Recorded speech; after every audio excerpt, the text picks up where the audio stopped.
ओम शम शनिश्चराय नमः। स्वागत है आप सभी का हमारे चैनल पर। आज के इस वीडियो में आप सुनेंगे शनिवार के दिन सुनी जाने वाली शनिवार व्रत की कथा। इसके अलावा आज महर्षि पिप्पलाद की कथा का श्रवण भी करेंगे। महर्षि पिप्पलाद, जिनका नाम स्मरण करने से या फिर जिनकी कथा सुनने मात्र से ही शनि के दोषों से छुटकारा मिलता है। महर्षि पिप्पलाद का नाम लेने से शनि ग्रह की पीड़ा कभी नहीं होती। तो आज ऐसे महर्षि पिप्पलाद की कथा का श्रवण करेंगे। अगर आपको ये कथाएं पसंद आए तो वीडियो को लाइक करके शेयर अवश्य कर दीजिए। और अगर अभी तक चैनल को सब्सक्राइब नहीं किया है, पहली बार चैनल पर आए हैं, तो चैनल को सब्सक्राइब करके बेल आइकन पर क्लिक अवश्य कर लीजिए। तो आइए शुरू करते हैं आज की कथा। शनिदेव सूर्य देव के पुत्र हैं, जो कि न्याय के देवता और कर्म फलदाता कहे जाते हैं। हिंदू धर्म में ऐसी मान्यता है कि शनिदेव जिस पर भी अपनी दृष्टि डालते हैं उसके जीवन में मुश्किलें बढ़ जाती हैं। वहीं पीपल के पेड़ की पूजा शनिदेव से राहत पाने का एक बेहतर उपाय माना गया है। पीपल के पेड़ की पूजा करने से शनि दोष से राहत कैसे मिलती है, वो हम इस कथा के माध्यम से जानते हैं। एक बार की बात है, महर्षि दधीचि ने अपनी हड्डियां इंद्रदेव को वृत्तासुर नामक राक्षस का वध करने के लिए प्रदान की थी। उनकी पत्नी इस बात को सहन नहीं कर सकी और उन्होंने सती होने का फैसला लिया। वे स्वयं महर्षि दधीचि की चिता के साथ सती हो गईं और उन्होंने अपने 3 वर्ष के बालक को एक विशाल पीपल वृक्ष के कोटर में रख दिया। कोटर में गिरे पीपल के फल को खाकर वह बालक जैसे तैसे बड़ा होने लगा। एक दिन उस स्थान के पास से देवऋषि नारद गुजरे और उन्होंने उस बालक को कष्टप्रद स्थिति में देख उसका परिचय पूछा। तब बालक ने उत्तर दिया कि मुझे अपने और अपने माता पिता के विषय में कुछ भी पता नहीं है। तो नारद जी ने अपनी दिव्य दृष्टि से उसे बालक को बताया कि तुम महान दानी महर्षि दधीचि के पुत्र हो, और उस बालक को उनके माता पिता से संबंधित सारी बात बताई। तब बालक ने पूछा कि मेरे माता पिता की अकाल मृत्यु किस कारण हुई। तो नारद मुनि कहने लगे कि उन पर शनिदेव की महादशा थी, इसीलिए उनकी अकाल मृत्यु हुई। और उस बालक का नाम महर्षि नारद जी ने पिप्पलाद रख दिया। नारद जी की बात जानने के बाद पिप्पलाद ने ब्रह्मा जी की घोर तपस्या की, जिससे ब्रह्मा जी प्रसन्न हुए और उनसे वरदान मांगने को कहा। तब महर्षि पिप्पलाद ने उनसे अपनी दृष्टि मात्र से किसी को भी जला देने की शक्ति मांगी और ब्रह्मा जी ने ऐसा ही वरदान दिया। वरदान पाकर पिप्पलाद मुनि ने शनि ग्रह की तरफ देखा और उन्होंने शनि ग्रह को ग्रह मंडल से हटने का श्राप दे दिया। श्राप के असर से शनि ग्रह मंडल से हटने लगे तो सभी देवताओं ने पिप्पलाद मुनि से अपना श्राप वापस लेने की प्रार्थना की। देवताओं की प्रार्थना से पिप्पलाद मुनि ने शनि ग्रह को क्षमा कर दिया, लेकिन उन्होंने शनिदेव से कहा कि आगे से किसी भी बच्चे को 16 वर्ष की उम्र तक शनि दोष का सामना न करना पड़े। शनि बच्चों पर अशुभ दृष्टि नहीं डालेंगे। शनिदेव पिप्पलाद मुनि की इस बात के लिए राजी हो गए। तभी से कुंडली के शनि दोष दूर करने के लिए पिप्पलाद महादेव की पूजा करने की परंपरा चली आ रही है। पिप्पलाद मुनि के भक्तों पर शनि के दोषों का असर नहीं होता। ऐसी मान्यता है कि जो भी भक्त पीपल की पूजा करते हैं, पिप्पलाद मुनि का ध्यान करते हैं, कभी भी उन्हें शनि ग्रह की बाधा नहीं सताती। तो ये थी महर्षि पिप्पलाद की कथा, जिसको सुनने मात्र से ही शनि के दोषों से मुक्ति मिलती है। इस कथा को सुनने से और पिप्पलाद महर्षि का नाम स्मरण करने से शनि ग्रह की बाधा कभी नहीं सताती। और अब सुनिए शनिवार के दिन सुनी जाने वाली शनिदेव की कथा। एक समय की बात है, सूर्य, चंद्रमा, मंगल, बुध, बृहस्पति, शुक्र, शनि, राहु और केतु, इन ग्रहों में आपस में झगड़ा हो गया कि हम सब में से बड़ा कौन है। सब अपने आप को बड़ा कहते थे। जब आपस में कोई निश्चय नहीं हो सका तो सबके सब आपस में लड़ते झगड़ते इंद्र के पास पहुँचे और कहने लगे कि आप तो सभी देवताओं के राजा हो, इसीलिए आप हमारा न्याय करके हमें ये बताओ कि हम 9 ग्रहों में से बड़ा कौन है। अब तो राजा इंद्र इनका प्रश्न सुनकर घबरा गए और कहने लगे कि मुझ में इतनी सामर्थ्य नहीं जो किसी को छोटा या बड़ा बताऊं। मैं अपने मुख से कुछ नहीं कह सकता। हाँ, एक उपाय बता सकता हूँ। इस समय पृथ्वी पर राजा विक्रमादित्य दूसरों के दुखों का निवारण करने वाले हैं, इसीलिए तुम सब मिलकर उन्हीं के पास जाओ, वही तुम्हारी समस्या का समाधान करेंगे। ऐसा वचन सुनकर सभी ग्रह देवता चलकर भूलोक में राजा विक्रमादित्य की सभा में उपस्थित हुए और अपना प्रश्न राजा के सामने रखा। राजा उनकी बात सुनकर बड़ी चिंता में पड़ गए कि अब मैं अपने मुख से किसको बड़ा और किसको छोटा बताऊं। जिसको भी छोटा बताऊंगा वही क्रोध करेगा, परंतु उनका झगड़ा तो निपटाना ही था। तो इसके लिए राजा विक्रमादित्य ने एक उपाय सोचा।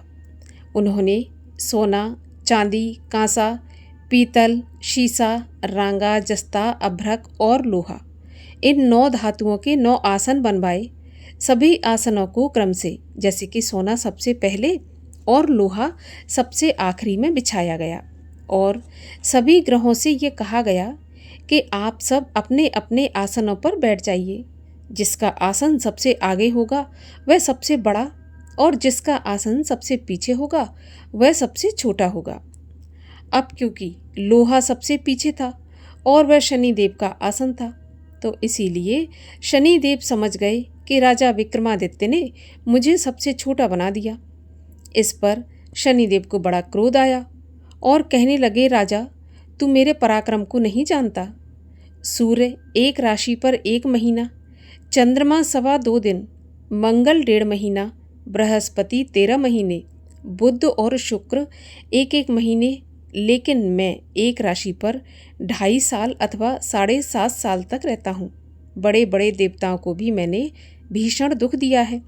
राजन सुनो, जब राम जी को 7.5 आई तो उन्हें वनवास हो गया, और जब रावण पर आई तो राम और लक्ष्मण ने सेना लेकर लंका पर चढ़ाई कर दी और रावण के कुल का नाश कर दिया। अब राजा तुम सावधान रहना। ये सुनकर विक्रमादित्य कहने लगा कि ठीक है, जो कुछ भाग्य में होगा देखा जाएगा। उसके बाद अन्य ग्रह तो प्रसन्नता के साथ वहाँ से चले गए, लेकिन शनिदेव बड़े ही क्रोध के साथ वहाँ से निकले। जब कुछ काल व्यतीत हुआ और राजा पर 7.5 की दशा आई तो शनिदेव घोड़ों के सौदागर बनकर अनेक सुंदर घोड़े के सहित राजा की राजधानी में आए। जब राजा ने सौदागर के आने की खबर सुनी तो अपने अश्वपाल से कहा कि तुम जाओ और अच्छे अच्छे घोड़े देखकर खरीद के लेकर आओ।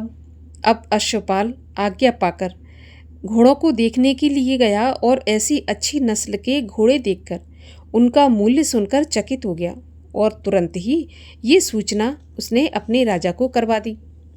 जब राजा विक्रमादित्य ने उन घोड़ों को देखा तो उनको देखकर एक अच्छा सा घोड़ा चुनकर सवारी के लिए चढ़ा। राजा घोड़े की पीठ पर जैसे ही चढ़ा वह घोड़ा जोर से भागा और घोड़ा बहुत दूर एक बड़े जंगल में जाकर वहाँ पर राजा को छोड़कर गायब हो गया। इसके बाद अब राजा अकेला जंगल में भटकता फिरता रहा। बहुत देर के पश्चात राजा ने भूख और प्यास से दुखी होकर भटकते भटकते एक ग्वाले को देखा। ग्वाले ने राजा को प्यास से व्याकुल देखा और उसे पानी पिलाया। राजा की उंगली में एक अंगूठी थी, सो राजा ने उसे निकालकर प्रसन्नता के साथ ग्वाले को दे दी और शहर की ओर चल दिया। राजा शहर में पहुंचकर एक सेठ की दुकान पर जाकर बैठ गया और अपने आप को उज्जैन का रहने वाला और अपना नाम बीका बताया। सेठ ने उसको कुलीन मनुष्य समझकर जल आदि पिलाया। भाग्यवश उस दिन सेठ की दुकान पर बिक्री बहुत अच्छी हो गई। तब सेठ उसको भाग्यवान पुरुष समझकर भोजन कराने के लिए अपने साथ घर ले गया। भोजन कराते समय राजा ने आश्चर्य की एक बात देखी कि एक खूंटी पर हार लटक रहा है और वह खूंटी उस हार को निगल रही है। भोजन के पश्चात कमरे में आने पर जब सेठ को कमरे में हार नहीं मिला तो सबने यही सोचा कि बीका के सिवा यहाँ कोई आया तो है नहीं, तो हार इसी ने चुराया होगा। लेकिन जब बीका से इस बारे में पूछा गया तो उसने स्पष्ट मना कर दिया कि उसने कोई हार नहीं चुराया। लेकिन इसकी बात किसी ने नहीं मानी और शहर के सिपाहियों को सूचना कर दी और सिपाही आए और उसको पकड़कर ले गए और राजा के सामने उपस्थित कर दिया और बोले, महाराज, ये आदमी शक्ल से तो भला मालूम होता है, चोर नहीं लगता, लेकिन सेठ का ऐसा कहना है कि इसके सिवा कमरे में कोई और नहीं आया, तो इसी ने हार चोरी किया है। तब राजा ने आज्ञा दी कि इसके हाथ पैर कटवाकर इसको चौरंगिया किया जाए। राजा की आज्ञा का तुरंत पालन किया गया और बीका के हाथ पैर काट दिए गए। इस प्रकार कुछ काल व्यतीत होने पर एक तेली उसको अपने घर ले गया और उसको कोल्हू पर बिठा दिया। अब तो बीका उस कोल्हू पर बैठा हुआ अपने मुख से बैल को हाँकता रहता। धीरे धीरे करके समय व्यतीत हुआ और शनि की दशा भी समाप्त हो गई। एक रात को वर्षा ऋतु के समय वह मल्हार राग गाने लगा। उसका गाना सुनकर उस शहर की राजकन्या उस राग पर मोहित हो गई और दासी से बोली, दासी, देखकर आओ ये राग कौन गा रहा है।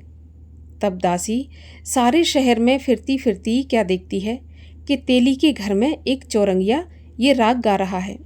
दासी ने महल में आकर राजकुमारी को सारा वृत्तांत सुना दिया।